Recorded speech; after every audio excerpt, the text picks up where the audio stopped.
Le littoral de Charente-Maritime, toujours aussi beau, mais pour combien de temps après le naufrage cette semaine du porte-container italien Le Grande America ?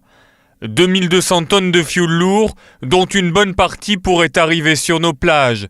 La 7e plus grosse catastrophe de ce type au bord des côtes françaises.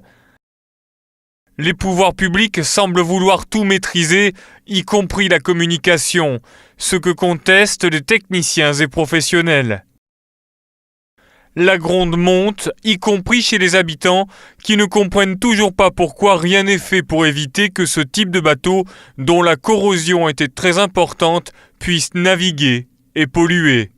Mais écoutez, moi j'ai vu comme tout le monde, j'ai regardé le journal, je regarde les informations, je trouve que c'est une honte parce que je pense que c'est un incendie comme ça qu'on a vu déjà au départ. D'abord au départ c'est des bateaux poubelles, un incendie qu'on a laissé brûler pendant 2 jours de suite au cul du bateau qu'on aurait pu très bien éteindre.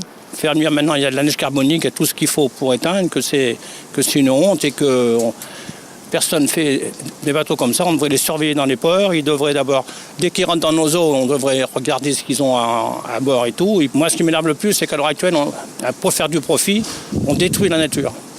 Tout ça, c'est une histoire d'argent, c'est des transports à petit prix. Puis tout ça, ça pollue la planète. Le gouvernement s'en fout. Quand vous voyez maintenant le ministre qui vient dire à midi aux informations qu'il va envoyer des bateaux, qu'on va s'occuper, c'est trop tard tout ça. Ça, c'est des bêtises, ça. C'est trop Donc tard. c'était un véritable coup de gueule que vous poussez. Oui, certainement. Et puis je suis pas le seul. Vous savez, moi j'ai des copains. D'abord, nous, on manifeste en plus pour le climat et tout. Moi, je fais partie de Schaeffer, ceux qui luttent contre les baleines et tout ça. Non, franchement, c'est une honte. Aujourd'hui, le département de la Charente-Maritime et celui de la Gironde sont en préalerte.